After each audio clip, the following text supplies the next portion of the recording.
Gracias por venir a todos. Ya sabéis que yo he estado dando clases en el TAI muchos años.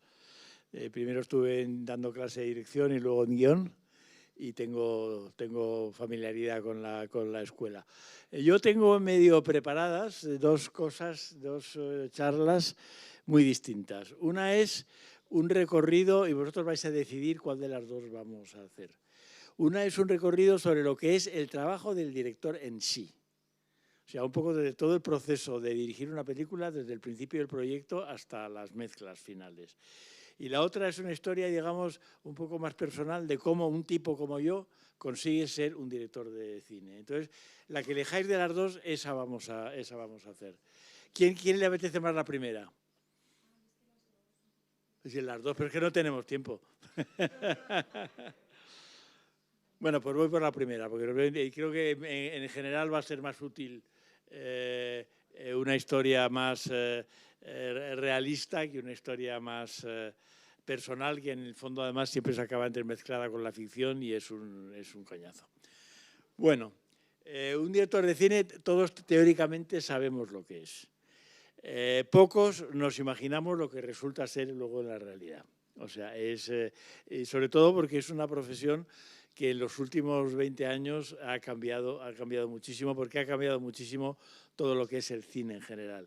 Yo la última película la he hecho hace 2 años, fue un desastre, y la anterior la había hecho hacía 17 años. O sea, estuve 17 años sin hacer películas, retirado, encantado, jubilado, y esta película la hice porque me engañaron.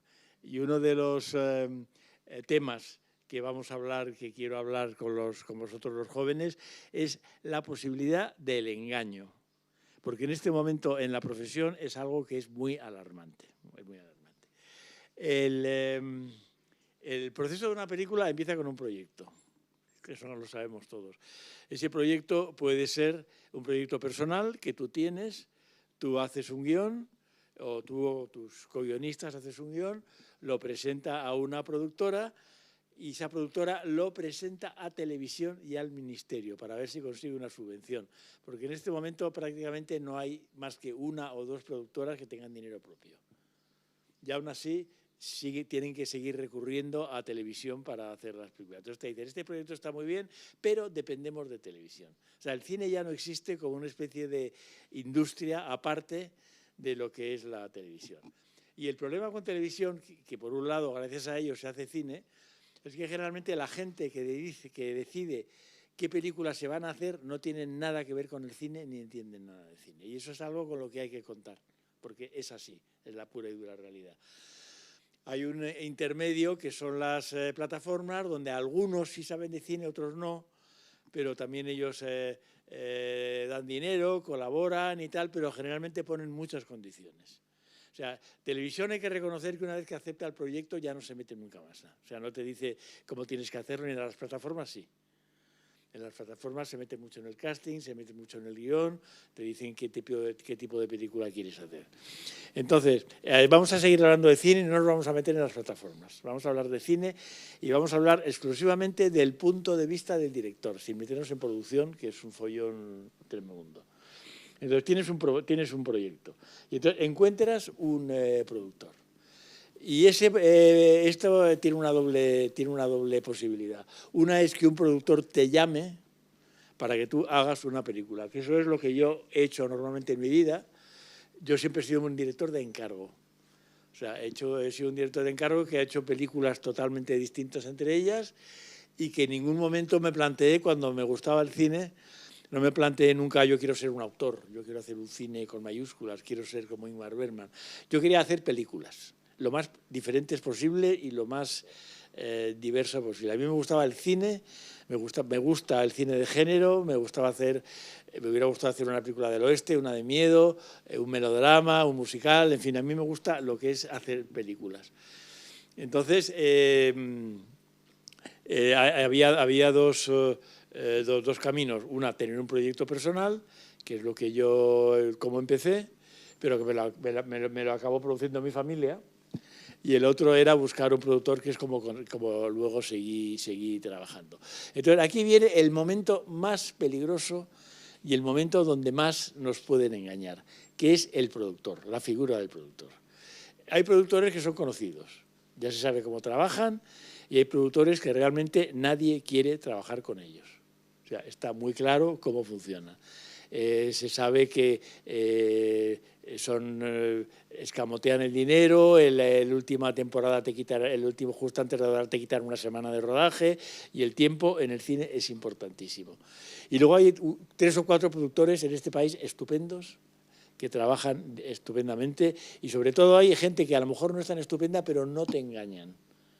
O sea, te dice, esto es lo que hay y esto es lo que tú cuentas con ello. Y eso me parece perfecto, porque nadie está engañando a nadie. Pero hay un tipo de productor que no le interesa en lo más mínimo el cine, que le interesa cobrar su sueldo de productor.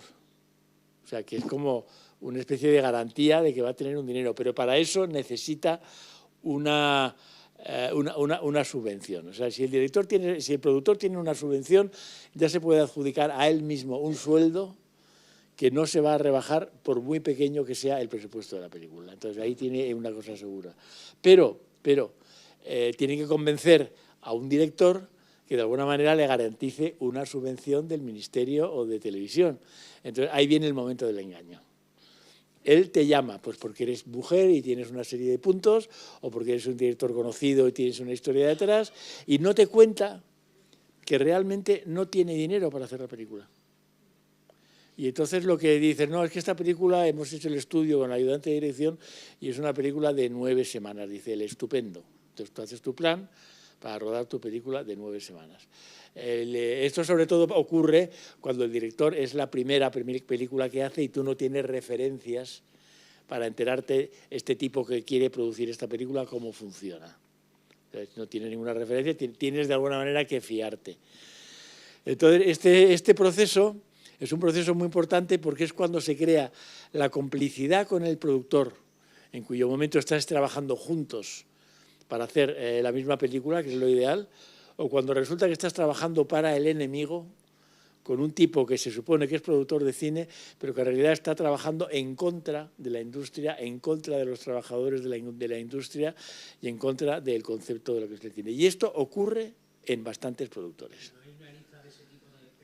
Desgraciadamente no, pero se va haciendo una especie de leyenda urbana sobre ciertos productores, ¿no? O sea, por ejemplo, el productor de mi última película, que tuvo muchos problemas, ahora está trabajando con una directora, y la directora, yo hablo con ella todas las semanas, está teniendo exactamente los mismos problemas que yo. O sea, que este tipo no solamente no sabe, sino que no quiere aprender y además miente, ¿no? Entonces, sí es se irá corriendo la voz, o sea, te quiero decir que sí se irá sabiendo, ¿no? Entonces, este momento del trabajo con el productor es muy importante porque no hay nada mejor que trabajar con un productor cómplice. O sea, cuando realmente hay un entendimiento entre el productor y el director, que a mí generalmente me ha pasado a lo largo de mi carrera, afortunadamente muchas veces, la mayoría, no hay ningún problema. Tú simplemente te pones de acuerdo en una serie de cosas. El productor cede en algunas, tú cedes en alguna y se hace la película. Y es un proyecto, a partir de entonces, cuando tú pones en marcha tu trabajo de director. Hay un problema, que es el contrato. O sea, un productor casi cualquiera le va a dar largas a firmarte el contrato. ¿Por qué? Primero porque le hace un dinerito que tiene que pagarte, hace que él no tenga más tiempo en su cuenta del banco y le vaya rindiendo un poquito de aunque sean, y pueden llegar a ser 6 meses, ¿eh? Ese contrato resulta que no llega, ese contrato resulta que tiene una cosa que está mal puesta. Es recomendable tener un representante o un abogado que mire los contratos, porque te la pueden meter por todos lados. Hay letras pequeñas, hay todo tipo de trampas, ¿no? Porque claro, el productor, aunque sea un buen productor, tiene que defender su dinero, entonces tiene que de alguna manera que curarse en salud. Y un mal productor solamente le interesa su dinero, con lo cual va a intentar engañarte en todos los casos. Entonces, a mí me ha llegado a pasar que, por ejemplo, mandaban un contrato y el contrato que mandaban no era un contrato de director, era un contrato de actor. Y eso le daba una semana más y siempre le mandaban en viernes para que ese fin de semana ganarlo, ¿no? Entonces, el representante que recomiendo tenerlo decía, oye, no, es que esto es un contrato de autor. Es verdad, es verdad. Entonces mandaban otro que tardaban 15 días y lo volvían a mandar en viernes, en el cual en una parte del contrato, por ejemplo, ponía unas fechas o una cantidad, y en otra parte del contrato ponía otras fechas y otra cantidad en el mismo contrato. Entonces el representante decía, esto no vale porque está, ¡ay, qué obligada para retrasar la firma del contrato! Entonces, ¿qué consiguen con esto? Que llega un momento en que tú estás empezando la película y no tienes el contrato firmado. Y acabas firmando lo que ellos quieren. O sea, todo es una trampa perfectamente deliberada para darte menos dinero, para darte menos semanas y para darte. Entonces hay que tener mucho cuidado con los productores. Pero ya digo, los hay que tienen buena fama y los que tienen mala fama. Hay productores que dicen, yo con fulanito no trabajo. Y es verdad, y trabajan los desesperados. Pues los que quieren hacer la primera película están dispuestos a tragar con lo que sea, y a mí me han llegado a quitar 3 semanas de rodaje un mes antes de empezar a rodar. 3 semanas de rodaje es una barbaridad. Bueno, los guionistas yo creo que en general están tan despreciados por la industria que en general tienen todo tipo de problemas por el hecho de ser guionistas. Pero yo generalmente hago un paquete entre guión y dirección, pero, por ejemplo, yo he trabajado con un productor para el cual he escrito guiones que no se han hecho y, sin embargo, me ha pagado los guiones religiosamente porque era un trabajo que he hecho y que me debía. Pero ahora ya no es así. Ahora, si la película no se hace, el guión no te lo pagan. Con lo cual, si resulta que tú dices, es que me has engañado, no quiero hacer la película en tus condiciones, y dices, pues no cobras el guión. Exacto, exacto. Entonces, lo que te quiero decir es que ellos tienen un poder que... Hay una pregunta ahí, sí. No, que no siempre, lo digo por los que os queráis meter en este absurdo mundo de ser guionista, que como bien dicen, no es más recomendable. No, por supuesto que no siempre. Ya he dicho que hay productores estupendos, ¿eh? Hay posiciones, que ahora cuando escribes guiones, que como ya estamos muy engañados y muy escaldados, y muy escaldadas y muy engañadas, firmamos por partes. Claro. A mí me piden un tratamiento, lo cobro. Claro, exacto. Me piden un primer desarrollo, lo cobro. Y se va en escala.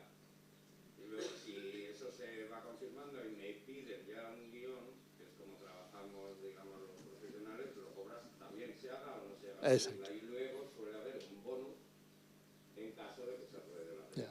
Fíjate que lo que estás contando tiene mucho de posición defensiva. O sea, de cosa que viene de una serie de experiencias negativas que has tenido con el efecto. Pero hay en efecto... además tenemos un productor que compartimos y que yo he escrito guiones para él que no se han hecho y me ha pagado religiosamente. O sea, que te quiero decir que no, que hay de todo. Pero también ese productor se sabe que paga.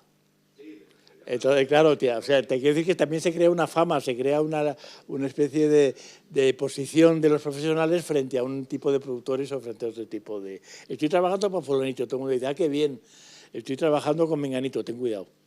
¿No? O sea, hay como una precaución ahí. Ya, bueno, pero es que el cine, el problema es que mueve mucho dinero. Entonces, y además que la gente ya a los cines no va. Entonces bueno, entonces vamos a suponer que nos hemos puesto de acuerdo con el productor. Vamos a dejar. Que da mucho ambiente, da mucha atmósfera, es muy bonito.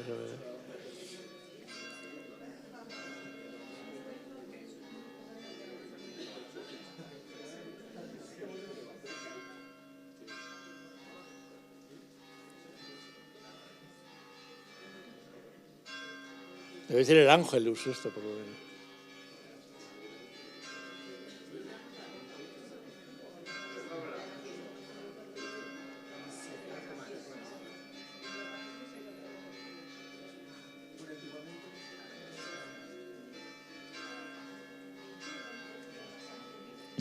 Más alto.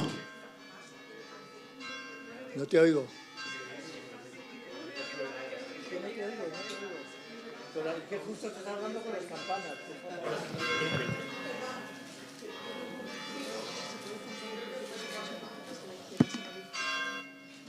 Me ayudo. Ay, ya le veo. Estupendo. Vale. Gracias. Bueno, se acabó las cámaras. Entonces, tienes un productor que tiene buena pinta, parece que todo va bien, llega un momento fundamental, que es un director de producción. O sea, el productor ha financiado la película, ha buscado el dinero, tiene sus subvenciones que ha conseguido gracias muchas veces a tu nombre o a tu buena fama o a lo que sea, pero ahora tiene que buscar una persona que organice ese dinero para hacer la película. Entonces, llega al jefe de producción y le dice el productor, tengo este dinero para esta película. Y el director de producción, si es honrado, dice, con este dinero yo no puedo hacer esta película. Pero si no es honrado, dice, a mí me da igual. Tú tienes este dinero, la película la haremos con lo que haya. Entonces, eso no se lo dicen al director. O sea, hay un momento en el cual se decide hacer la película, no importa en qué condiciones, porque si no, el productor y el director de producción no cobran su sueldo. Entonces, la película es lo de menos. Lo que importa es ese proceso de cobro de las subvenciones y tal, igual. Entonces, para conseguir eso, tienen que decirle al director que todo va divinamente, que vas a tener 9 semanas y que todo va a ser como tú dices. Y tú todo eso lo intentas poner en el contrato. Por eso tardan tanto también en darte el contrato, porque esas condiciones no las quieren poner y al final no están nunca en el contrato. Pero, insisto, todo lo que yo digo de negativo no quiere decir que todo el mundo sea así. Estoy dando alarmas para que veáis que tenéis que cuidar y enteraros bien de con quién estáis trabajando. Porque es verdad que hay productores que te engañan desde el principio, pero hay otros que te van engañando a medida que va aumentando la película. O sea, que ellos van viendo el momento en el cual pueden quitarte 3 días de rodaje, pues tal. Y luego ya has llegado a un acuerdo. Vamos a suponer que el director de producción sospecha, porque no te lo dice nunca directamente, que con ese dinero no se puede hacer la película bien, pero no dice ni mu. No dice ni mu. Bueno, pues vamos a hacer el casting. Vamos a hacer el casting. Entonces llegamos a hacer el casting, empiezas a llamar actores y están todos en series. Resulta que los que te gustan no están nunca porque están todos en series. O están haciendo otra película y tal. Bueno, entonces hay directores de casting buenísimos, buenísimos, excelentes. Y hay directores de casting que yo he echado a 2 de películas mías. Porque deciden que son ellos los que van a hacer el casting. Y un director de casting no decide el casting. Un director de casting te ayuda a conseguir la gente que tú quieres y un director de casting te da ideas cuando la gente que tú quieres no puede. O sea, esas son las labores principales. Los hay incluso que están dando clases de interpretación, lo cual a mí es algo que me saca absolutamente de quicio. O sea, es una profesión que es práctica, que es necesaria, que está muy bien y parte de ella se están subiendo a un terreno que no les pertenece en absoluto. Y, por ejemplo, además algunos encima son representantes y te dicen que el actor que tú quieres no puede y resulta que te meten un actor que ellos representan. Entonces, por todos lados tienes que tener la idea de la luz roja que se enciende y que tienes que tener cuidado, tienes que contar con ello. O sea, no se puede ya tener ningún grado de ingenuidad en esta profesión, a no ser que sepas muy bien con quién estás trabajando. Y eso es muy incómodo, porque te quita mucho tiempo y te quita mucha concentración. Bueno, llega el momento del casting y entonces tú necesitas, por ejemplo, en una película mía, Camarón, necesitas actores principalmente andaluces, porque no quieres que una persona esté fingiendo un acento, o actores que toquen la guitarra, porque si están haciendo de Paco de Lucía, pues tienen que tener una idea de tocar la guitarra, o tienen que sincronizar en un momento dado las manos con lo que está sonando, ¿no? Entonces, yo tuve una directora de casting maravillosa que me hizo un casting en Andalucía, donde encontró gente, todos con acento de Cádiz, que eran gaditanos perfectos, y gente que eran actores y sabían tocar la guitarra. Eso es lo que se llama un buen director de casting, ¿no? Y una vez que tienes un director de casting que es cómplice, por ejemplo, te pasa que el protagonista que tú quieres no puede. A mí hay actores, y yo soy un director conocido, a mí hay actores que el representante ni me ha cogido el teléfono. O sea, no es todo tan sencillo como parece, no, si es que eres un director, llamas y no te cogen el teléfono directamente, ¿no? Entonces, a veces, el último director de casting que yo he tenido, que era excelente, no solamente intentaba de verdad hablar con los actores que yo quería, sino que además cuando proponía un actor por su cuenta, porque el que yo quería no podía, proponía a alguien que era una elección absolutamente inteligente. No tenía nada que ver con el actor que yo había pensado, pero decías, pues sí, pues sí. Y ese tipo de director de casting es un director de casting que también tiene imaginación y también de alguna manera tiene algo que tiene que tener el director, que es saber ver a la gente, que es saber ver a los actores y saber ver que... Entonces, es muy malo como director empeñarte en un actor. Porque si no lo tienes, por el motivo que sea, te sientes que te estás limitando. Hasta que tú no tienes el actor decidido y firmado, es mejor estar completamente abierto respecto al actor que va a hacer el papel determinado. Y yo no hago casting casi nunca. Yo lo que hago es un actor o una actriz que me interesa, me voy a comer con él. Y no le digo, vente al casting disfrazado de ejecutivo con un lápiz aquí en la oreja. Porque yo creo que un ejecutivo no es un ejecutivo, es una persona que es ejecutiva. Entonces, lo primero que quiero saber es esa persona, cómo habla, si me voy a entender con ella, si voy a tener una compenetración y tal. Entonces, yo hago un casting de personas, no de personajes. Dime. Como acabo de hacer la experiencia de casting, pobrecitos míos, que es mucho lo contrario, están totalmente desconcertados. Ya. Porque tú estás hablando de actores ya, pues Óscar Jaenada, el protagonista de Camarón, es una obra maestra eso, pero claro, ellos muchas veces son actores que no van a acceder al protagonista. Ya, claro, claro. Entonces, yo sí que les he aconsejado que si van a hacer un casting y es de una poligonera, que sí que no me vengan vestidas con camisa, que no me ayuda. Ah, no, bueno, por supuesto, por supuesto. Ellos van a acceder al casting más de... No, estoy hablando de papeles importantes, principalmente, ¿eh? Todavía no están ahí. Todos los actores de aquí les queda mucho. Bueno, vale. Yo estoy hablando, yo soy director y he venido aquí a hablar como director, ¿eh? O sea, no... Los míos deben estar desconcertados. Una loca antes que ha dicho lo contrario. Ya, bueno, no, pero es que eso es importantísimo. Yo doy clase en la ECAM, en la Escuela de Cine. Entonces, hay otros directores que dan también clase y les dicen cosas completamente distintas de las que yo les digo. Y me dicen, ¿pero qué hago? ¿Qué hago? Y dice, decídelo tú. O sea, si es que el problema es creer que en el cine existe una fórmula para algo, no existe. O sea, en cada momento tú tienes que tomar decisiones, correr riesgos y arriesgarte. Entonces dices, no, pues a mí no me gusta lo que dices tú, me gusta lo que dice este otro profesor. Perfecto. Pero a lo mejor un día, frente a un problema determinado, te viene bien lo que yo he dicho. O sea, no se trata solamente de crear normas generales ni de crear gente que piense como tú. Para mí, la enseñanza consiste en dar a la gente una capacidad de elección. O sea, de que puedan en un momento dado elegir una cosa u otra y saber que la decisión buena no es la única decisión buena, sino que en un caso es hacerlo de una manera y en otro caso es hacerlo de otra manera. Entonces, en efecto, si quieres un señor que suba per secundario de obispo y tal, pues prefieres que venga bien vestido, no sé qué tal. Pero si es un protagonista, por ejemplo, que en el caso de Camarón, me ofrecen la película y yo digo que no. Porque a mí me gustaba muchísimo Camarón, había visto a Camarón y no creía que nadie pudiera hacer de Camarón. Entonces, digo, yo no hago esta película porque creo que no se puede hacer. Y de repente un día me dicen, hay un actor que sale en una película que se llama Noviembre, no sé qué y tal. Y digo, bueno, pues vamos a verle.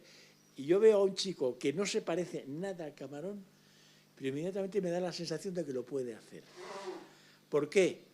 Por una cuestión que es más importante que el parecido físico, que es eso que tiene la persona. Y lo que tenía Óscar era calle. Y Camarón lo que tenía era calle. O sea, y ahí había una coincidencia en que no es que se parezca a Camarón, pero es que no echas de menos al auténtico, porque lo que te está dando del auténtico este personaje es suficientemente fuerte para que no lo eches de menos, ¿no? Bueno, sí, Goya, sí, pero también se lleva el Goya algunos que mejor no... O sea que eso, lo de los premios es otra cuestión. No se lo merecía absolutamente.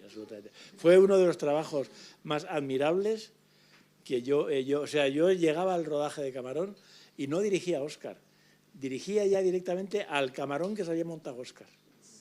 O sea, él había incorporado el personaje de manera que cuando llegaba a que le dirigiera no era Óscar, era el Camarón y habíamos tenido muchísimos problemas en los ensayos, ¿eh? Pero llegó el momento en que el tío lo bordó. Bueno, seguimos con el casting. Entonces, a mí me gusta los personajes principales, comer con ellos, hablar con ellos y de repente yo te quería para este papel, ahora que te conozco te quiero para este otro. O sea, ya la idea preconcebida de alguna manera se rompe, ¿no? Y es para mí algo absolutamente fundamental, es que me pasa con todo el equipo, no solamente con los actores. Para mí, antes que actores, antes que el director de fotografía, antes que el productor, son personas que son actores, que son productores, que son directores de fotografía. Entonces, la base de mi trabajo con ellos es esa. Es quién eres, no qué papel estás haciendo o qué función estás. Hay directores de fotografía buenísimos con quienes yo no podría trabajar. Y de hecho he trabajado con algunos que eran muy buenos, pero que tardaban tanto tiempo que se cargaban la película. O sea, que llegaba un momento en que no era compatible su rapidez de trabajo con el tiempo que tenemos para rodar. Entonces, una cosa que hay que enterarse, por ejemplo, con el director de fotografía, es primero el tipo de complicidad que tienes con el director. Hay directores de fotografía que hacen su trabajo, pero que, bueno, sí les dices, quiero tal tipo de fotografía y te lo hacen. Y yo no digo nunca a un director de fotografía qué tipo de fotografía quiero, porque a mí lo que me interesa es qué tipo de fotografía ve él, porque yo le considero a él otro artista. Entonces, si no estamos de acuerdo, ya sí empiezo a dar mi opinión. Pero en principio le dejo que él siga lo que la película le inspira, ¿no? Y en el último caso, le voy a decir el nombre, que es Kiko de la Rica, en el último caso, sin él, nunca se hubiera acabado la película. O sea, era una complicidad y una manera de estar contigo continuamente. Y era muy duro, porque mi ayudante de dirección, que ya llegaremos al ayudante de dirección. Bueno, entonces tenemos ya un casting que nos gusta y en el cual hemos tenido la suerte de que el productor nos ha metido.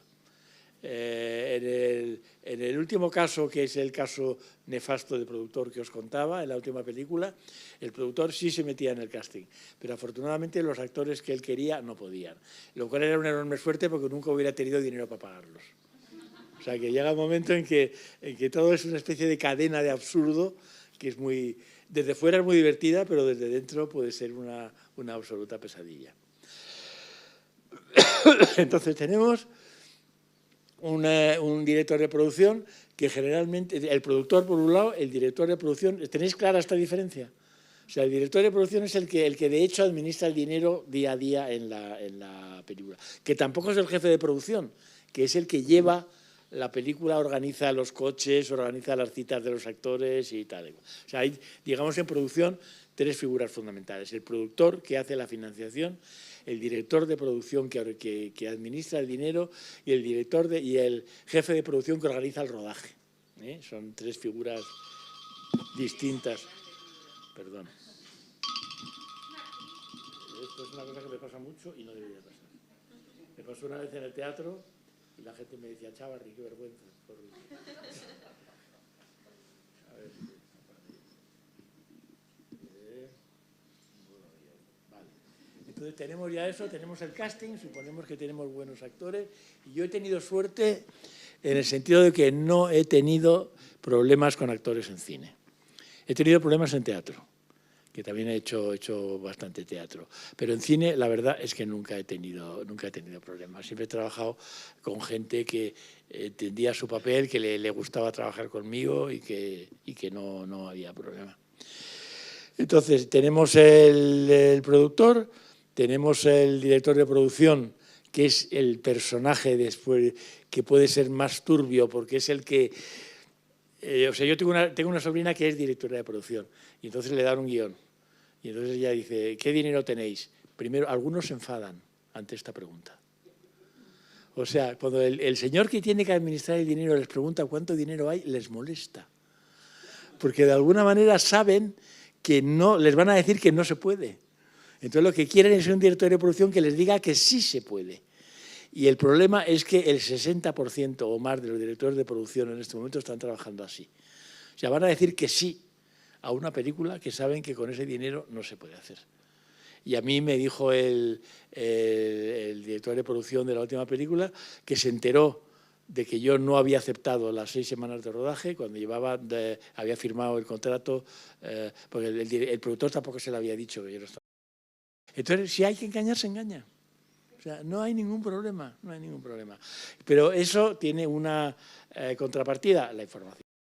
Si tú te enteras y tú tienes la responsabilidad de decir quién es este señor, cómo trabaja este señor, qué ha hecho. En el mundo del cine nos conocemos casi todos. Llamas a fulanito que ha trabajado con él, te dice es un desastre, ni se te ocurra. El problema es que uno te dice es un desastre, ni se te ocurra, y otro te dice es estupendo, no lo dudes. Entonces también hay una cuestión de simpatías y de cuestiones personales que también influye y a veces es difícil, ¿no?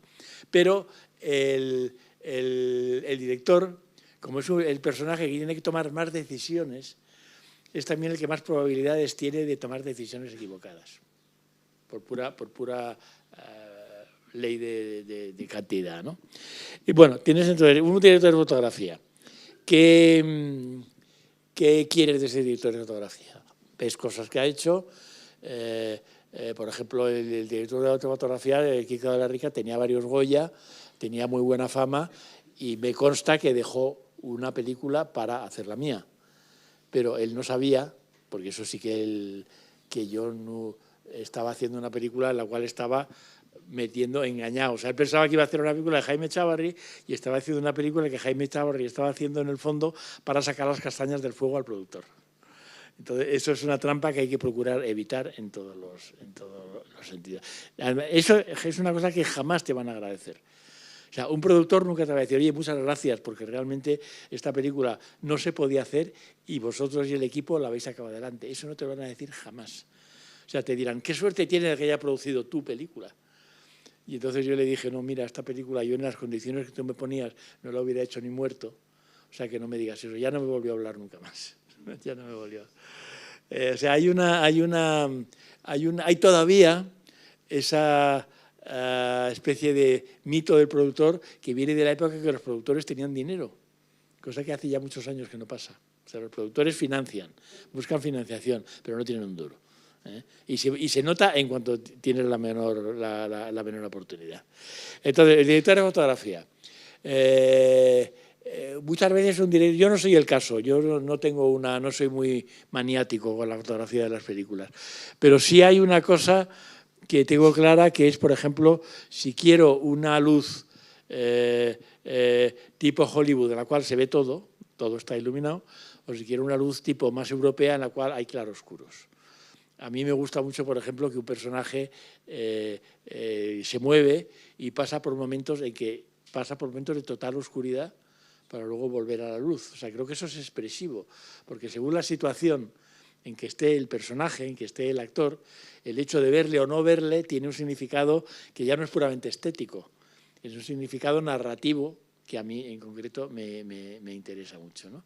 Ese tipo de luz en el cual el espectador tiene que hacer un pequeño esfuerzo para ver porque realmente la luz no está a tope, ¿no? Que pasa lo mismo a lo mejor en una escena que tampoco quieres mezclar el sonido muy fuerte porque quieres realmente la atención del espectador, o sea, que el espectador tenga que fijarse un poco en qué es lo que están diciendo porque es importante. En fin, hay 100.000 maneras de ver cada escena. Y es importante que el operador tenga esa complicidad. Yo trabajé al principio de mi carrera con un director de fotografía mítico, que se llamaba Luis Cuadrado, que era el director de fotografía de las películas de Elías Querejeta, y, por ejemplo, no sé si conocéis la película El espíritu de la colmena. Bueno, ese era el director de fotografía. Entonces, Luis Cuadrado era muy bueno, pero era muy con los pies en la tierra. Y Víctor Erice, el director, también era muy bueno, como bien se ve en sus películas, pero era, digamos, más abstracto en su manera de expresarse. Y un día llegó a la oficina, estamos hablando del año 73, 74, con un cuadro de Vermeer, de un pintor holandés del siglo XVI, creo que es, o XVII. Y entonces le dijo a Luis, yo era director artístico de la película, yo empecé como director artístico. Y le dijo, mira, Luis, yo quiero esta foto, Vermeer, no sé qué, Holanda, siglo XVII. Y entonces Luis se vuelve a mí, que era el director artístico, y me dice, Jaime, pon cristales amarillos en las ventanas. O O sea, había una manera práctica y concreta de conseguir lo que el director quería, que no era hablar de Vermeer y de tal, que era poner cristales amarillos en las ventanas, ¿no? Y eso es una lección que a mí de las que más me han gustado aprender, que es el buscar la frase que resuelve el problema. Yo tuve un productor insoportable con el que hice una película que se llamaba Las cosas del querer, que funcionó estupendamente, era pesadísimo. Y entonces escribimos el guión con él, Fernando Colomo y yo. Escribimos un guión del mundo de la copla, del cual el único que sabía algo era él, el productor, Luis Sanz. Pero sabía realmente del tema. Y entonces llegábamos al rodaje, empezaban los actores a decir el diálogo y decía, Luis, no me gusta. Entonces, bueno, todo el mundo, claro, pues ahora qué decimos, pues ahora cómo hacemos la escena. Y entonces Luis muy concretamente decía, que diga que la quiere. Y tenía toda la razón.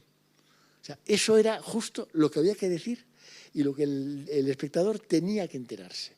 No un diálogo de 2 páginas, que diga que la quiere. Y esa concentración del sentido, esa concentración de la narración, que puede ocurrir lo mismo en literatura.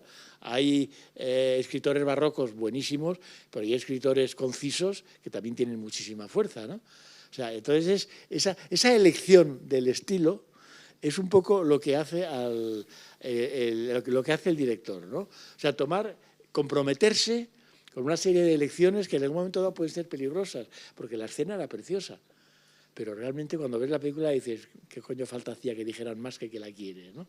Y esos son los momentos en que las cosas se concentran, porque hay un tema que es la narrativa de la película, aquello que tiene que estar contado, sí o sí, que está por encima de la interpretación del actor, de la fotografía, de tal. O sea, da igual que una película sea preciosa y estupenda y maravillosa, si de alguna manera fracasa en su narrativa. O sea, si aquello que quería contar al final no lo consigue precisamente porque se está yendo continuamente por las ramas. Entonces hay una cuestión de rigor, hay una cuestión de concreción que yo creo que es muy importante. Y eso te va pasando a lo largo del rodaje de la película, que vas cambiando cosas y tomando decisiones sobre la marcha, que una idea que te da un actor, una idea que te da el director de fotografía o el director artístico. Otra cosa importante, por ejemplo, ¿no? El director artístico. Tienes que hacer una película de época o tienes que hacer una película que pasa en unas clases sociales determinadas. No todo el mundo sabe cómo es la casa de una persona que tiene dinero, y sobre todo hay una diferencia entre una casa de una persona que tiene dinero y una persona que tiene dinero y buen gusto. Entonces muchas veces lo que te encuentras es un director artístico que te hace una casa de una persona con dinero, pero de un gusto espantoso. Entonces tú tienes que tener un poco ese criterio, ¿no? Decir, no, ya veo que tiene dinero, pero este señor es una hortera, o sea, no me vale esta casa para la película. Entonces tienes que tener un poco... O sea, un director tiene que saber un poquito de todo.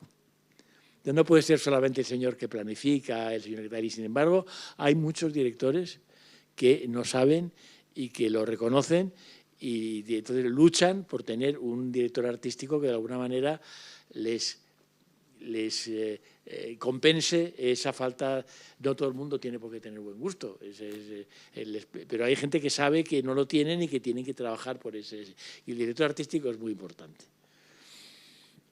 Entonces ya tenemos más o menos el equipo, tenemos el director de fotografía y deberíamos tener desde el principio una figura importantísima, que es el ayudante de dirección, porque es el que va a coordinar para ti, no para la película en general, que eso lo hace el director, el jefe de producción, no para el rodaje de cada día, pero por debajo del rodaje de cada día, en cuanto a las personas que llevan ese rodaje, el ayudante de dirección es tu mano derecha. O sea, es la que tiene que conseguir que el de sonido se lleve bien con el de fotografía, que los actores no se peleen entre sí, que el de maquillaje no tarde y no sea pesado. O sea, es toda una labor complicadísima para la que desgraciadamente no hay escuelas, pero que sí se aprende con la práctica, ¿no? Y un buen ayudante de dirección es una absoluta joya. Es una absoluta joya. Un buen ayudante de dirección es, por ejemplo, la chica que hace mis películas en general, que es que no solamente es buena, sino que le puedes decir, oye, fulanita, me destroza que te lleves mal con el operador. yo no puedo trabajar si tú, que eres mi mano derecha, te llevas mal con el operador. Haced el favor de reconciliaros ahora mismo. Al día siguiente, si los dos son inteligentes, ya están apañados. Pero muchas veces necesitan que escuchar las cosas, porque de alguna manera el llevarte bien o mal con una persona es algo muy instintivo. Es algo que a veces no racionalizas, no acabas de racionalizar y sin embargo está retrasando y está parando la película, ¿no? Y llega el momento del rodaje.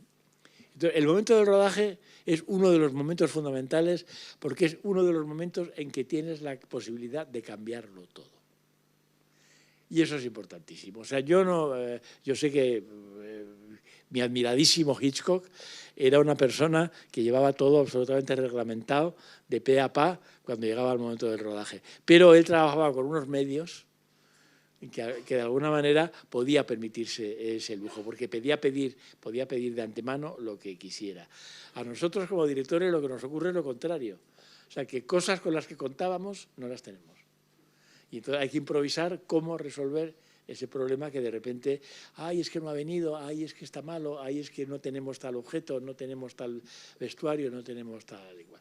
O sea, a mí me ha pasado tener una jefa de vestuario que había hecho mal el presupuesto y teníamos un dinero para vestuario que nunca se gastó y en cambio faltaban cosas en el vestuario. Pasan cosas disparatadas.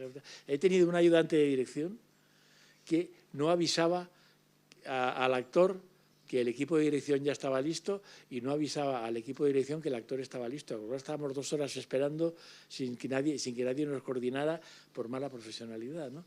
Entonces, es la cuestión de la profesionalidad, la cuestión de hacer bien tu trabajo es una cosa que se está perdiendo mucho. Yo recuerdo las citaciones diarias donde estaba el horario de cada coche, la hora en que cada coche recogía al actor, el horario de la llegada de los de cámara, la llegada de maquillaje, el tiempo de maquillaje. A mí me ha pasado estar trabajando en películas muy bien producidas donde yo decía, no tengo la citación el día anterior al rodaje. Y yo tenía que hacer un papel en la película de actor y nadie me había mandado una citación. Porque ya, de alguna manera piensan, ya se ocupará él. O sea, ya no es un trabajo que hay que hacer de producción. Ya es un trabajo, o por ejemplo, hay que doblar una frase, hátela tú en el teléfono y mándamela.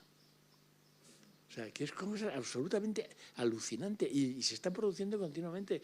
Los productores dicen, es que hay 10 frases para doblar y quieren que las haga el actor con su teléfono, ¿no? Y entonces hay gente que protesta, pero otros para facilitar y para caer bien dicen que sí.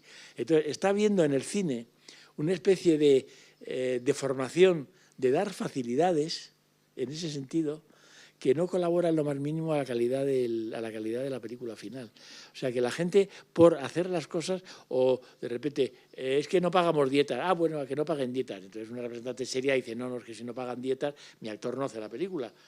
Pero otro dice, bueno, es mejor que no paguen dietas y hacer la película. Entonces se va perdiendo un concepto de la profesión, un concepto de la seriedad dentro de la profesión que yo creo que es muy importante. Y hay que decir que hay mucha gente joven que está reaccionando contra esto. O sea, que viven en un mundo donde ya eso funciona de esta manera, pero que ellos mismos se dan cuenta de que no está bien, ¿no? Entonces llega el momento del rodaje, tú vas resolviendo los problemas como puedes y luego llega el proceso, uno de los procesos más bonitos, porque es el otro momento en el que puedes cambiarlo todo, que es el montaje. Hay directores que no van al montaje y hacen películas muy buenas. Yo no puedo estar un día sin ir al montaje. O sea, necesito saber lo que está pasando. He montado con los mejores montadores de este país, pero sin embargo solo ha habido 2, he hecho 20 películas, solo ha habido 2 en los cuales el montaje que ellos hacían era el montaje que se quedaba. O sea, no es que los otros lo hicieran mal, es que no era el montaje que a mí me gustaba. Y entonces, bueno, yo decía, no, esto no puede ser. Y a veces, al principio, les molestaba, pero porque hay montadores con muy buen carácter. Uno de los mejores montadores que ha habido nunca en España era Pablo del Amo. Y era el que montaba las películas de Carlos Saura, montaba las películas de Erice, ha montado varias mías. Era pesadísimo y te regañaba muchísimo. Pero por otro lado decías, joder, está muy bien que alguien me regañe, porque también hay un culto al director que no acaba de ser... o sea, hay una especie de cosa al autor que yo, que personalmente no me considero autor, decía, ¿a qué viene esto? O sea, si yo no soy el Papa, no tengo una especie de capacidad de acertar siempre lo que digo.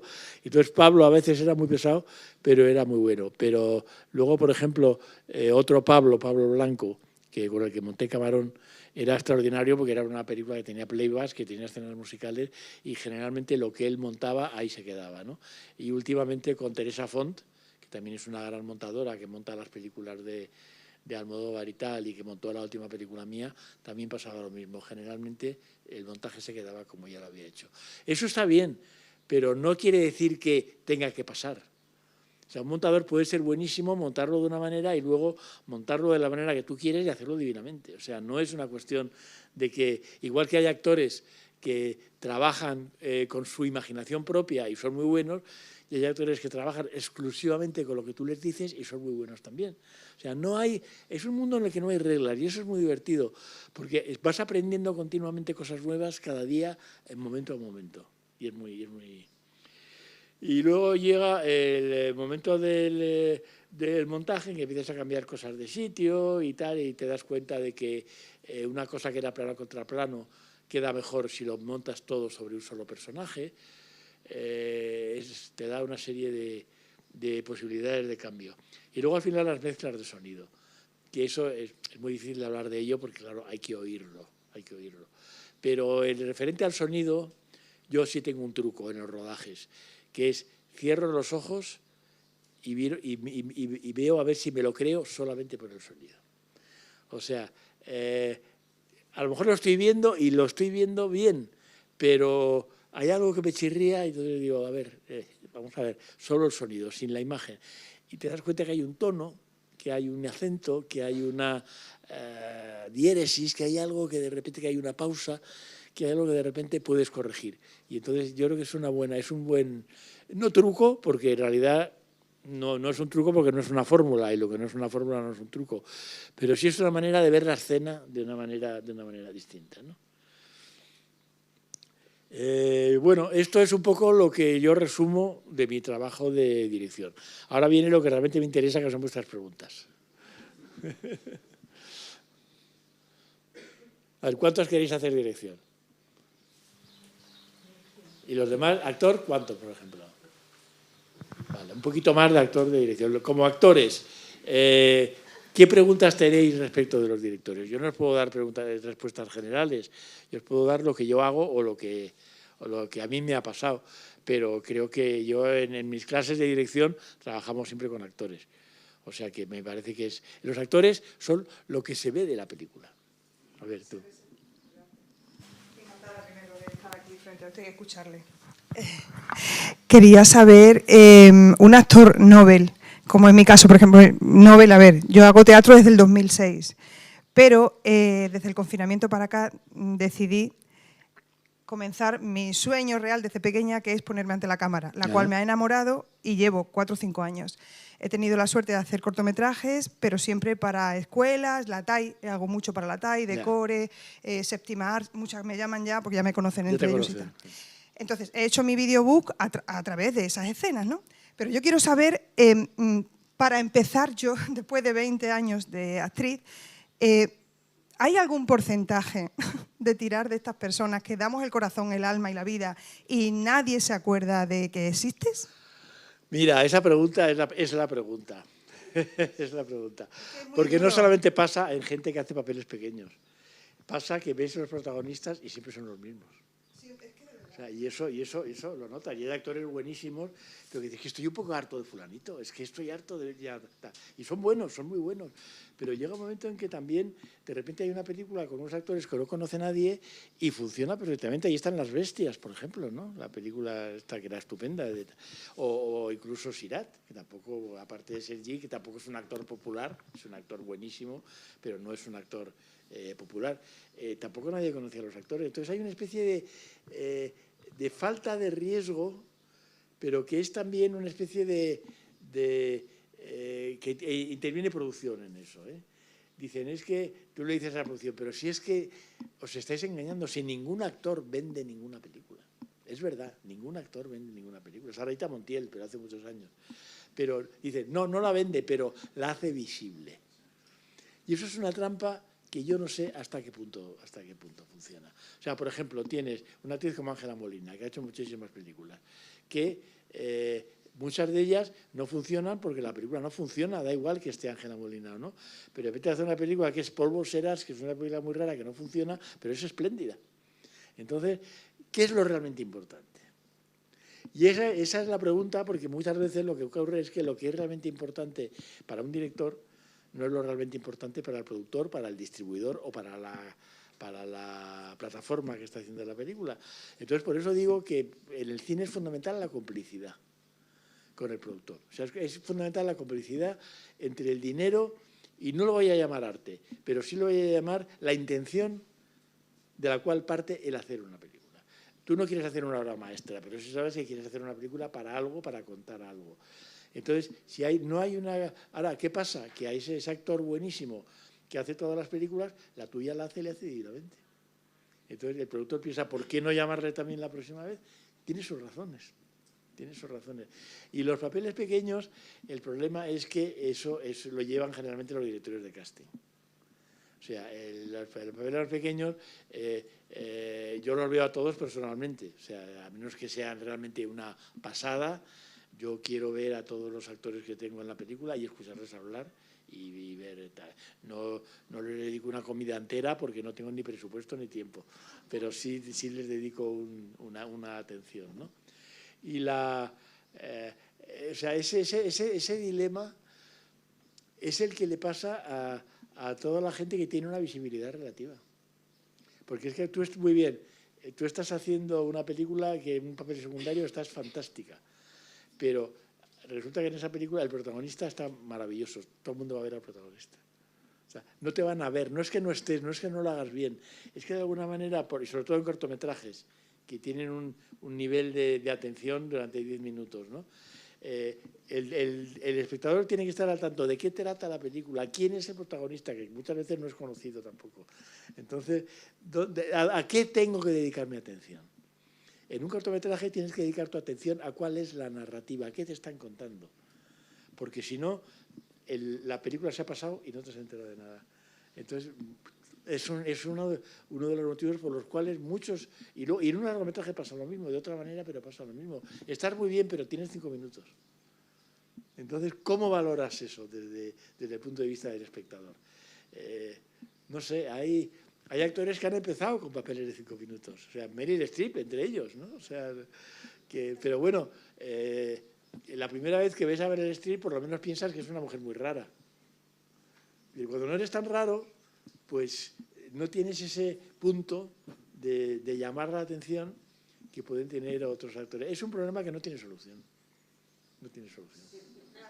Creo yo. Dime. Hola, Jaime. Hola. Bueno, primero, gracias por dedicarnos tu tiempo. Bueno. Y a mí me gustaría saber, en primer lugar, cuál es la parte que más disfrutas de tu trabajo como director. Y luego me interesa también... No, saber... vamos por partes. Vale. Esa pregunta. Depende de la película. O sea, hay películas que el montaje, por ejemplo, El Desencanto, que no había guión. Pues esa película, el montaje era la película. O sea, era el proceso que más En un musical lo pasas muy bien haciéndolo, pero claro, en un musical has tenido un coreógrafo, de alguna manera te ha hecho...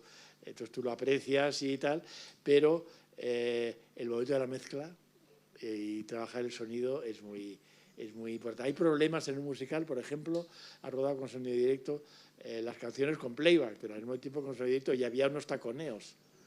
Entonces ese taconeo está ensuciado por el sonido de los actores cantando, pero el taconeo es fantástico. Entonces, ¿cómo consigues en una mezcla entre sonido directo y playback, cómo consigues sacar lo mejor de cada cosa? Y eso es un trabajo apasionante.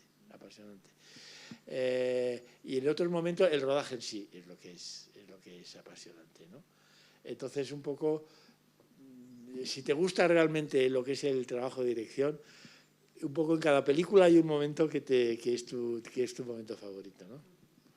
No, yo creo que es que lo que he aprendido y lo que he visto a lo largo de mi carrera es que no hay fórmulas para casi nada.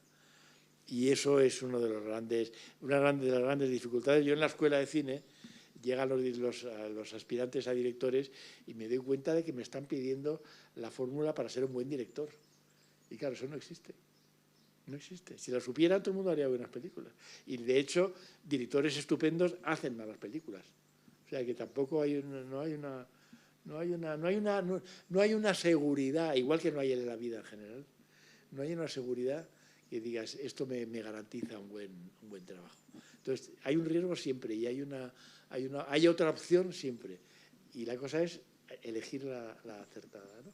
Y la otra pregunta era... No, pues justamente también, o sea, bueno, ahora supongo que como dices que vas un poco por instinto y que cada película funciona de una manera, pero quería saber cómo trabajas tú con los actores, cómo es ese proceso también, porque como recibes las películas por encargo... Claro, pero por ejemplo es que para mí el término los actores no existe. Para mí hay unas personas que son actores y trabajo con cada una según me parece que esa persona me va a entender mejor, me va a seguir mejor y va a dar mejor resultado. No es lo mismo trabajar con una persona que tiene 40 años de experiencia de cine y teatro que con un chaval o una chica que están empezando. Entonces tienes que enfrentarte con eso. Resulta que el actor bueno, la buena toma es la segunda y el actor nuevo es la 17. ¿Cómo sincronizas eso? Pues como puedes. O sea, realmente en ningún momento estás utilizando una fórmula para trabajar. Estás viendo cómo y luego el montaje eliges. Pero no hay una manera para mí mi manera de trabajar es pensar que no hay manera y que en cada momento voy a tener que encontrar la solución en ese momento. O sea, que la condición primaria de un trabajo en equipo es el respeto mutuo. Entonces, a mí me encanta, pero yo nunca ensayo para ver lo que va a salir. Ensayo para ver qué pasa en los ensayos, que es muy distinto. O sea, por ejemplo, con Camarón, todos los ensayos con Jaenada fueron un desastre. Y llegamos al rodaje, tanto el productor como Óscar como yo, convencidos de que nos habíamos equivocado rotundamente. Y llegó el momento de llegar al primer día del decorado. Óscar maquillado, vestido y con su pelo, y el actor que hacía Paco de Lucía y el decorado, y de repente hizo todo clac. Pero en el momento de la primera toma, o sea, fue absolutamente maravilloso porque de repente es cuando de repente todo el trabajo cunde, ¿no? O sea, no es casualidad, pero de alguna manera ese resultado no se había visto antes. O sea, es el resultado de todo un trabajo que se ha ido haciendo por parte de varias personas y es maravilloso. Y a veces hay que pasar lo contrario, sigue siendo un desastre y no funciona, ¿no? O sea, nunca sabes y es parte de la gracia. Y como actor, yo en las clases que doy de dirección en la ECAM trabajamos con actores. Pues también a veces hay una frase que le da la clave al actor, pero generalmente cuando están empezando la pregunta es, ¿os habéis entendido? Y la respuesta es no. Entonces, ¿por qué no os habéis entendido? Primero, porque el aspirante a director, no ha sabido explicarle al actor qué es lo que quiere. Entonces, una de las cosas primeras que tiene que aprender el director es expresarse oralmente y es que quiero tal cosa y tal igual. No tiene por qué ser una instrucción concreta, pero tiene que ser que a esa persona concreta que es actor sea lo que le funciona. Que puede ser una instrucción concreta o una opinión general. Es que le quieres mucho. Y dice, si le quiero mucho ya entiendo lo que tengo que hacer. O si le doy un beso ya entiendo lo que quiero hacer. Entonces le dice, dale un beso. Le da un beso. Y dice, ¿ya te has enterado? Y dice, sí, bueno, pues ahora de la escena, pero sin el beso. Pero el beso te ha contado qué es lo que quería, qué es lo que está pasando. Entonces, en los ensayos, para mí, ensayos previos, los ensayos antes de rodar, son los momentos para que el actor se entere de qué es lo que pasa realmente. Le odias, pero tú no quieres contar en la escena que le odias, pero primero hazle hacer la escena odiándole. Y de verdad tal. Y ahora lo sabes, pero no lo hagas. Eso informa, o sea, rezuma. O sea, es como el actor tiene una relación con el personaje. ayudarle y hay que ayudarte a ti a ver eso que está pasando realmente, verlo de una manera concreta y luego quitarlo, porque algo va a quedar. Pero si tú intentas, sin experiencia, ser sutil desde el principio, lo más probable es que acabes trabajando con ceros. Que es que estás siendo tan sutil que ni el actor, ni el espectador, ni el otro se enteran de lo que está pasando. Entonces, yo prefiero pasarme, o sea, ir a lo que está ocurriendo de verdad, hacerlo de una manera concreta y luego decir, ahora no lo hagas, pero ya sabes lo que está pasando, ¿no? Pero hay mil maneras y cada actor funciona de una manera distinta. Si tú eres productor y no tienes dinero, dilo y ya harás la película conforme a esa estructura. Sí, sí. Lo que no puedes es pretender hacer una película con más dinero sin dinero. Sí, sí, sí. Pero no pasa nada por hacer una película barata. Estamos viendo además en el cine español películas baratas estupendas, y en el argentino ni te cuento. Pero es que hay una especie de complejo de inferioridad de no tener dinero. Y hoy en día es absurdo porque no tiene nadie. No, sí. Claro, además yo estoy súper orgulloso de... yo no tengo un duro, pero vamos a buscar la manera de hacerlo, ¿no? Producir a pulmón, como se dice por ahí. Sí, sí. Bueno, ahora estoy jugando con la idea de dirigir, producir y dirigir mi primer largo.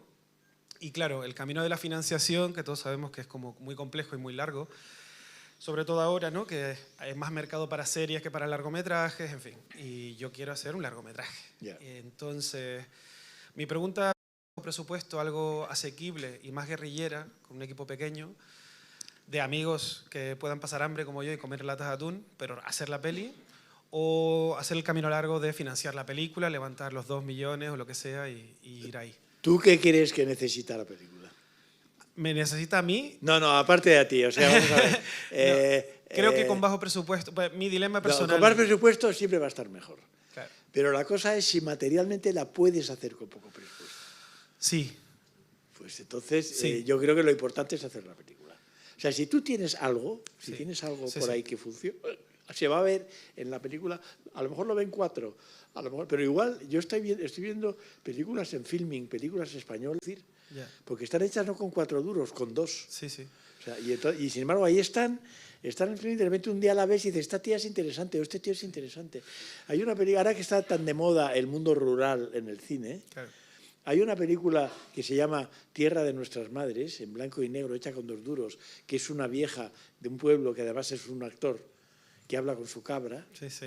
que da gusto verla, porque es que es totalmente original y nueva y tal. No va a tener ningún éxito y tal, pero es una tía que llamará la atención. Y ya tiene su segundo proyecto, ¿no? Entonces, lo que no es inteligente es intentar hacer sin presupuesto una película que exige un gran presupuesto. O sea, hay que adaptar al proyecto al dinero que tienes. Eso me parece que es muy importante. Vale. No, muy bien, Porque sí. si no te vas a meter en un berenjenal y luego en cine lo más caro es el tiempo. Sí, sí, obvio, es lo mismo. Entonces, claro, Tiempo y dinero. si no tienes dinero para rodar el tiempo que necesitas, puedes no tener los 40 caballos, pero si tienes un caballo y no tienes tiempo, da igual, tampoco puedes hacerla. Cierto, sí. También es un poco ya que me meto a producir y a dirigir mi primer largo, también es un poco, quiero dar un golpe en la mesa y que alguien me haga caso, ¿no? Entonces, No, por supuesto. Entonces, como bueno... Lo que pasa es que quizá el planteamiento no es que alguien me haga caso, es que alguien acabe haciéndome caso. Ya. O sea, irlo consiguiendo, ¿no? Claro, sí. El largo término, ¿no? El largo término, porque es que es una profesión muy competitiva, muy jodida, y ahora es verdad que en las plataformas de repente descubres gente y descubres directores interesantísimos que de otra manera no verías nunca sus películas. O sea que alguna ventaja tienen, ¿no? Yo he visto en plataformas cosas de cine español que no sabía ni que existían y me ha llamado la atención, y son nombres que de repente luego, o sea, yo vi Lo que arde, que no me pareció nada del otro mundo, me pareció bien, y luego vi Sirat, que reconozco que tuve que verla 2 veces para que me gustara, pero la segunda vez me encantó. O sea que hay caminos y a veces son largos, no son directos, ¿no? No son directos. Gracias.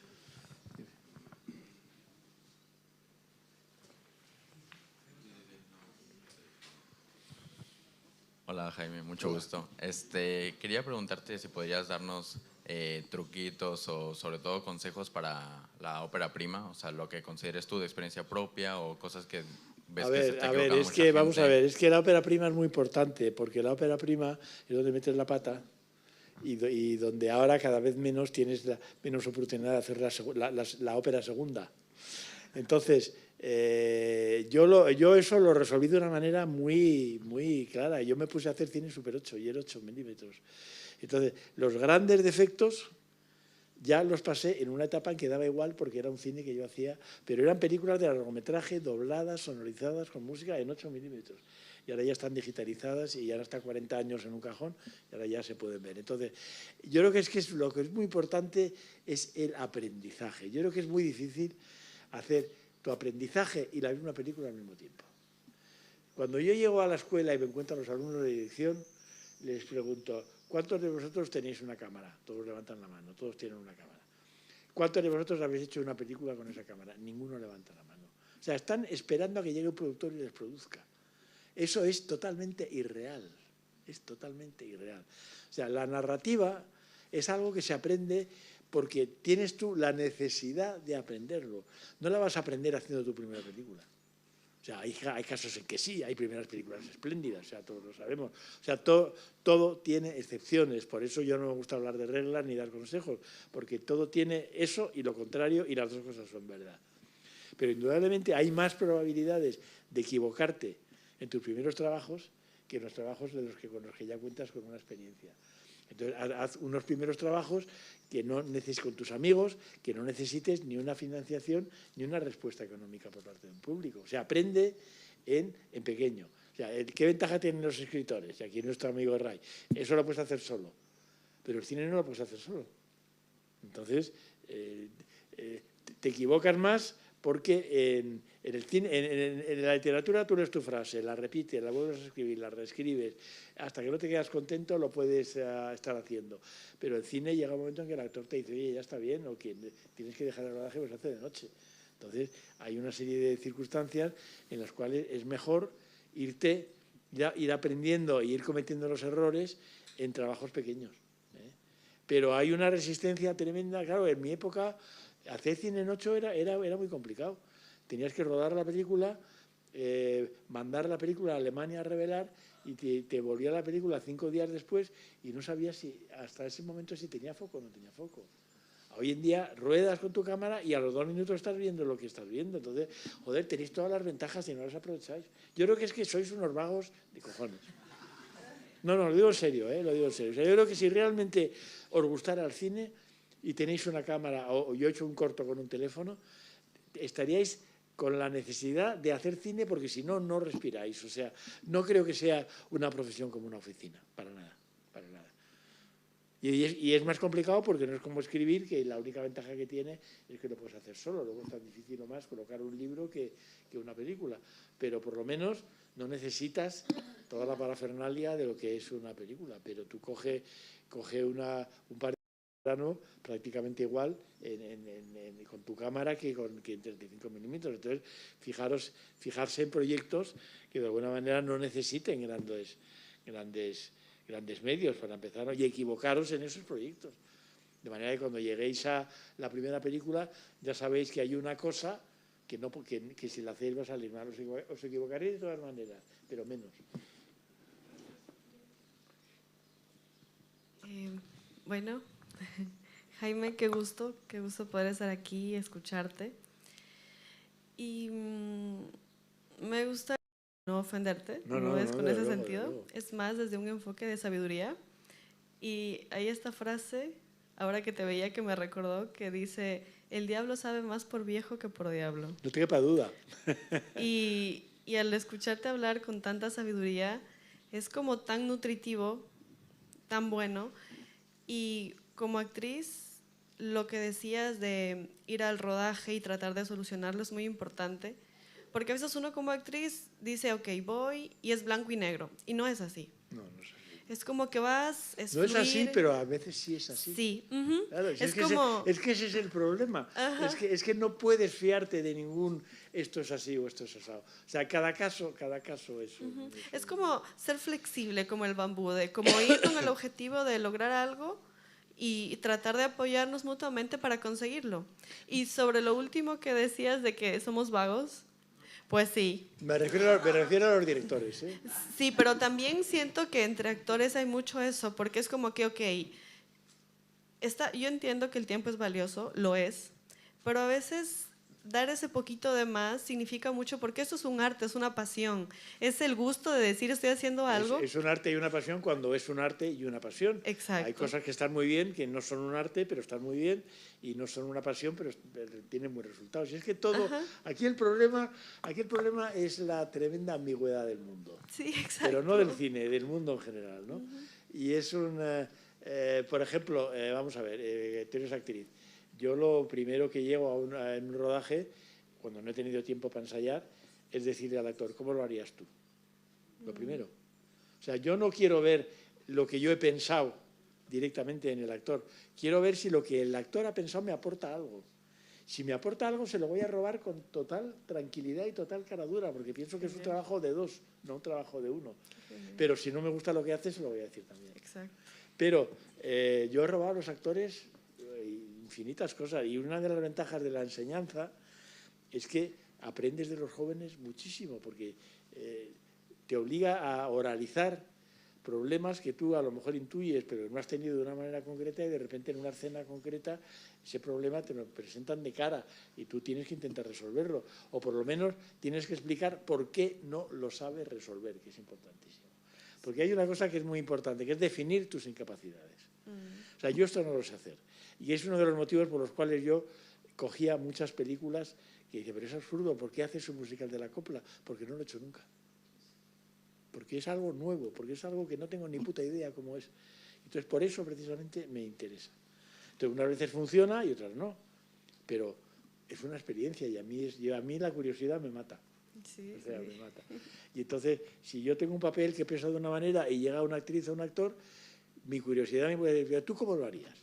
Y a lo mejor no me gusta nada, pero a lo mejor le digo, bueno, pues venga, cambio toda mi idea y lo hacemos como tú dices, ¿no? El director tiene una ventaja, y es que es el que tiene la idea general de todo el proyecto. Entonces, un actor puede tener una idea muy brillante, pero que contradice, digamos, la idea general del proyecto, contradice esa narrativa de la que hablaba antes, ¿no? Entonces hay que tener cuidado, porque la brillantez a veces no es lo que te hace falta. Yo siempre digo, la frase importante, decirla como si la dijerais vosotros, o sea, no la interpretéis. La frase, el te quiero o el me voy a morir o lo que sea, decirlo, buscar siempre de esos momentos la máxima simplicidad. Porque no hace falta interpretarlo, porque ya los conceptos, estamos hablando de unos conceptos que ya por sí tienen un eco en el espectador que normalmente debería funcionar por sí solo, siempre que el director o el actor no metan la pata. Muchas gracias, Jaime. Muy amable. ¿Hay más cosas? Bueno, hola Jaime, Hola. Soy Lucía, también soy actriz y me parece muy interesante todo lo que estás diciendo. Por un lado, lo de ser vagos y todo eso, por más de que yo sea actriz, hace un poco tiempo que empecé a montarme mis propias escenas. O sea, tengo nada más una cámara, amigos, monto con el móvil y siento que yo no puedo estar sin actuar. Entonces, todas las semanas... A mí me parece fundamental, porque esto o es una necesidad vital o no es nada. O sea, Es que para mí es una necesidad vital, claro, y pues como eso es. he hecho tantos castings y a veces no hay una vuelta, es como, bueno, todas las semanas yo me monto mi escena y necesito como estar en entrenamiento y creando cosas. Y también me pareció muy interesante esto que decías del teatro, del trato con el actor, de conocerlo, de sentarse con la persona. Sí, pero conozco directores que tratan malísimamente a los actores y tienen un resultado buenísimo. No, pero digo esto de conocerlos personalmente como modo también de casting. Si es la manera que te funciona, porque es que yo no tengo carácter para gritarle a nadie más que en casos muy extremos, que grito, pero más en casos muy extremos. Entonces, a mí me es mucho más cómodo llevarme bien. Sí. O sea, no es solo una cuestión ética de que es que hay que tratar bien a la gente, que hay parte que es eso. Es que para mí es mucho más cómodo llevarme bien. Y aparte que me interesa hablar con la gente, me interesa escuchar y me interesa la gente. Entonces, pero soy muy consciente de que hay alumnos de escuelas que a mí no me gustan como escuelas, que dicen, debo estar aprendiendo mucho porque lo estoy pasando fatal. Bueno, para mí no es eso. Pero eso existe indudablemente, y para la persona que siente eso es válido y está bien y tiene todo el derecho del mundo. A mí que me importa que me insulten si luego resultas bueno, ¿vale? Pues si a ti no te importa, nadie te puede decir nada. O sea, son conversaciones personales que cada uno tiene que decidir por sí solo, ¿no? Sí, pero lo que creía más que nada es que ahora, o sea, todo esto de los procesos de casting que está tan virtualizado y con los self-tape, y es como mucha distancia también entre el actor, el director, que eso que contabas de conocerlo, de ir a comer, de ver como su energía, o sea, como la persona, me parece como muy, muy importante, y creo que ahora es muy difícil a veces acceder a propuestas porque es tipo solo en una cámara enviar un video y sí, pero ya. es muy difícil también porque la gente no sabe que existe. O sea, porque la gente no se le ocurre, la gente tiene mecanizado lo que es un casting. Y creo que un casting no es una cosa para mecanizarlo. Un casting es un contacto entre dos personas. No es solamente un papel, un director y un actor o una actriz. Es un contacto entre dos personas que tienen que trabajar juntas. O sea, si tú tienes que coger a tu secretaria y eres un jefe de una oficina, no la coges el primer día porque te gusta la cara que tiene. Porque tu mujer te dirá, eres un hijo de puta que lo que quieres es tirártela. No, no haces eso. Usted trabaja bien, sabe mecanografía, entiende el ordenador, tiene tal. Si le dan una orden y en un momento me pongo nervioso, usted se lo va a tomar mal o se lo va a tomar bien. Entonces, con un actor no veo por qué no es exactamente lo mismo. O sea, no acabo de verdad que es un tiempo, pero es que yo creo que las cosas bien hechas siempre tienen un tiempo. O sea, yo no sé.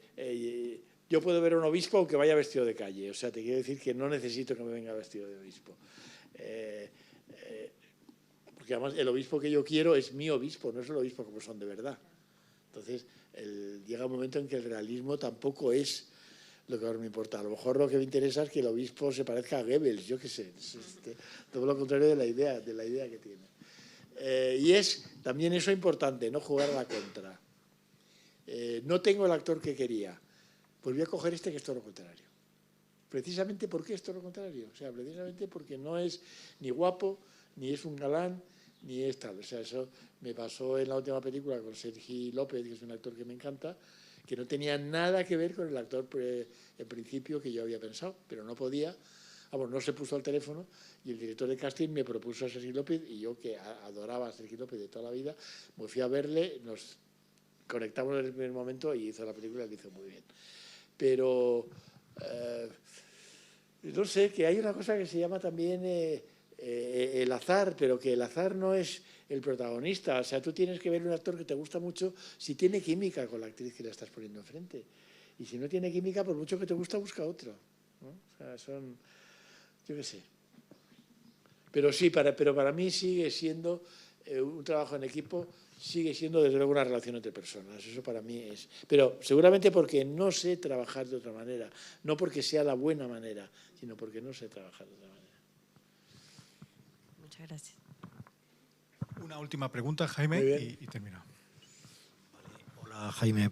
Por favor, en El Desencanto, realmente el vaso que aparece en la mayoría de los planos está casi vacío siempre, ¿no? Entonces, realmente lo que quería preguntarte es si los hijos de Leopoldo estaban realmente borrachos en las entrevistas, bueno, en sus exposiciones. Jamás, ni una sola vez.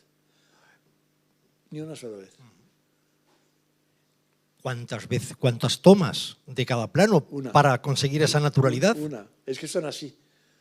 O sea, es que hay una parte de la película que tiene una estructura de melodrama, de construcción de una historia que se reconstruye a través de una narrativa, pero hay una parte que es lo que hace que la película sea la película, que es que los paneros son así.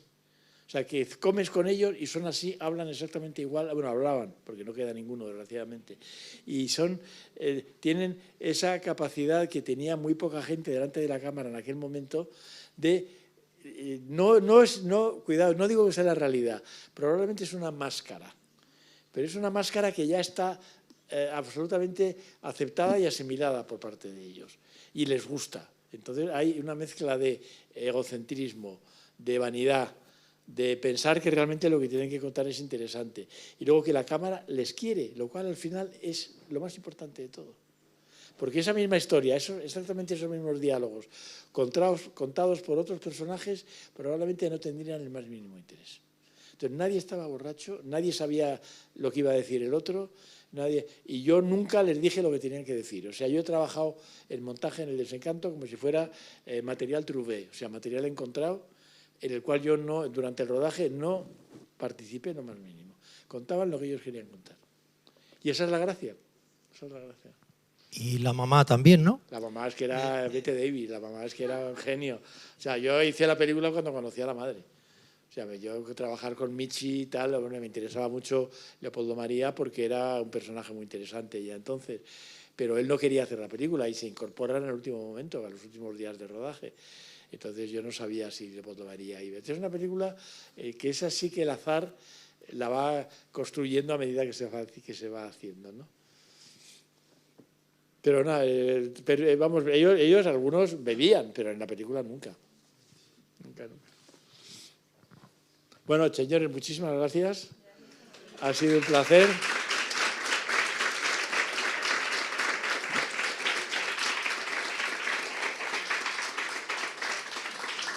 Y espero que se repita pronto, Paco.